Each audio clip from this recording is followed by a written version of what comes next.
IGNers, and welcome back to IGN Weekly. Now, since I've been traveling around so much, I decided to take a me day and kick it here at the Santa Monica beach. But while I'm playing hooky, you can check in on Mark Bozon from the Nintendo team over in Indianapolis for an exclusive look at Indy 500 Legends for the Wii.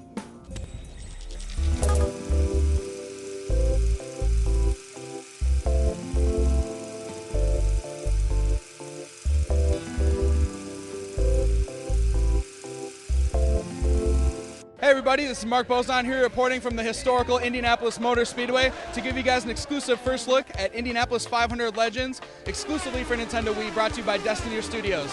The game is still in this preliminary form, about 50% of the way done, but it didn't stop us from getting a chance to go hands-on with it, give you some direct feed, and interview the team from Destiny Software. Enjoy. Indy 500 Legends is a very accessible, arcade-styled Wii racing game that's based on the heroes and the cars from the 1960s Indy races. So we go from 1961 to 1971. In the game there's going to be about just over 35 cars and just over 30 racers. It's gonna be all the guys you know. It's like Mario Andretti, it's Dan Gurney, it's AJ Foyt, Corneli Jones. All of those guys are in it, and sort of their like greatest exploits. Everyone who won an Indy 500 in there is in there, and then when you race the game, there will be a full field of 33 guys. The unique thing about Indy and the Indianapolis 500 is there really was never a race year where all of the cars finished, and there was a lot of dangers involved with these cars, with open-wheel cars in general, and that you don't see with a lot of other racing games. You have tires coming off the cars when they collide, and easy, much easier than, say, for instance, if you were to lose a tire in a NASCAR event and whatnot. We're going to have smoke screens. If you've ever seen the movie Cars or even Days of Thunder, when you've got those crashes, you've got the smoke, they're going to have to drive through that stuff. There were fires. I mean, it was a very dangerous place to be as a race car driver driving the Indianapolis 500, but there was also a lot of pride in racing this race. Within the game, there's two different variants you can do. You can either just choose to like race the race, which is saying like I want to do anywhere from 20 to 200 laps. And you just race, and it's 200 laps, and it takes about 7 hours, depending on which year you're running in, and that is no small time investment. To counter that and to make something a little bit more accessible, we also have a really wide series of scenarios that you can pick, and those will recreate really famous events from within each Indy race. So if there's a time where it's, you know, two of the drivers are trading positions, they're trading leadership positions over like 4 laps, and they're trading back and forth, and it's this just battle royale for the last couple of laps. You'll do that, and you need to trade laps, and that guy is going to chase you, and he's going to try and pass you, and he's going to cut you off, and stop you from doing some of the things that we have in the game, which is a concept of drafting, and also like a slingshot maneuver, because the cars weren't very focused on aerodynamics, in particular not much downdraft like you see today. The slingshotting and drafting was crucial. What we did is we went to great lengths. IMS is it's a massive track. They've got multiple buildings. We had access to their photo lab department. We had thousands of image requests to try and get different views of cars, as well as the track itself. We laid out the track every year from 1961 to 70 year. We don't want to miss a thing. There was a big tree on turn 4. There was a big tree outside of turn 1.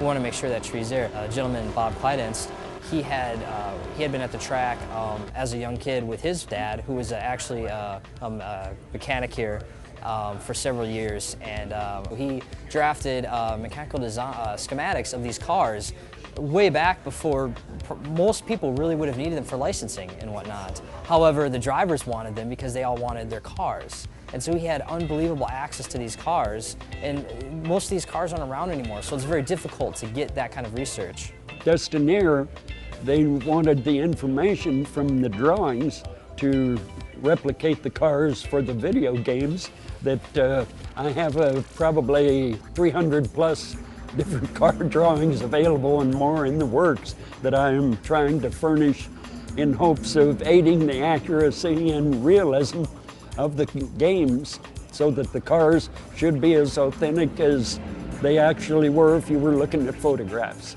The multiplayer mode in Indy 500 Legends is 2-player split screen. You'll be head-to-head, and either of you can choose the cars that you've unlocked in the single-player mode. So one of you can take Foyt's car from '67 versus Andretti's car from '67. and see which one wins. Or you can have a roadster from the beginning of the decade and a turbine and go against each other. And you'll be accompanied with some AI drivers as well. There's also 3 pit stop mini games. When you do just a straight race, you'll do pit stops according to kind of when you want to and when your team's advising you to. We also have scenarios that replicate sort of situations that happened in the pits, because a lot of these races in particular were really won or lost in pit stops. So in the game, you'll be able to change tires, and they have knockoff hubs. So you'll use the Wiimote to knock off the hubs. You'll change the tire, put the hub back on, and off you go. And we'll also have fuel refilling and also putting out fires, because it was a really dangerous era of racing. You know, I think with what everybody's trying to do here is just portray the history and the legendary names that are associated with this racetrack. When you look at some of those cars that people raced back then, I think I'm pretty brave around this place. But when you look at those cars, there's no way that I would do certainly what some of those guys did, and you know, that's what makes them legends. What these drivers did in the 60s is so insane when you think about what kind of situation they're in. They're in a handmade car that you hope holds together. They're gonna drive it for 7.5 hours. There's no power steering, there's no cockpit. Everything that flies by your head is flying right by your head. There's no cockpit at all. So we can let people get an element of that in this game and let them be scared and let them think like, oh, I really got to make it around this corner, and let them have that tension and learn about the rivalries and the technology and the bravery of what all these guys did. And it's just really badass.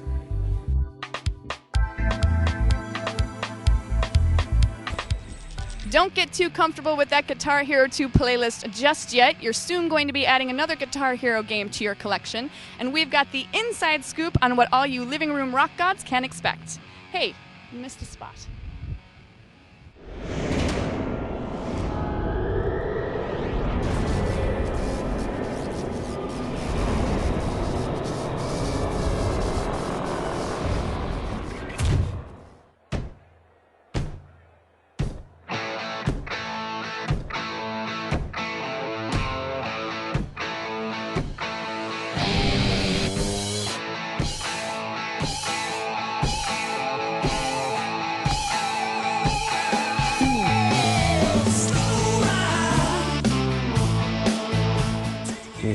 There's a lot of cool stuff. First of all, our song list is great. The success of the last game really helped make our jobs a lot easier, and the music licensing guys' job a lot easier.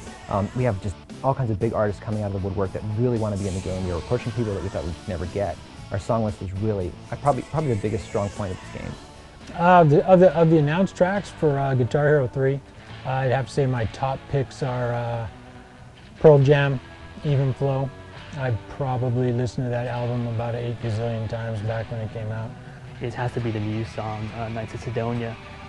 When we first put it in, when we first got the song, we didn't know much about it. We heard the song, it sounded really good. But as soon as we got in the game, just the feel and the gameplay, it's like, oh, this song is awesome. Just the changes and just going from not slow to big, and it gives you an exhilarating experience just to finish that song. It's like, oh, yeah, I just rocked that song.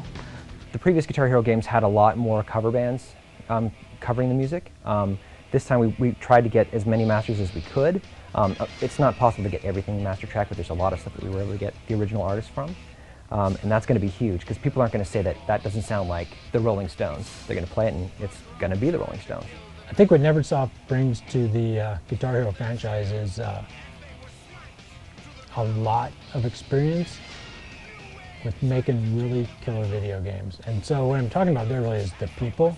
The people on our team have been around for a while, and we've worked with a lot of different material. But deep down, the core of our spirit has always been Neversoft, rock, and f***ing roll, baby. We want to give the player a better overall realistic experience than the usual cartoony experience they had in the previous versions. The game's going to be online as well, Xbox Live, so you're going to be able to play your friends online. Lots of cool multiplayer modes online. Also, we just added a new multiplayer mode called Guitar Battle, and in it does that whole Crossroads style dueling guitar kind of thing, where you and a player will face off in like a pro face-off mode, and then you get these power-ups, and you just sort of shoot the power-up at the person. That'll make him have to play lefty, or play double notes, or up his difficulty, or play through like a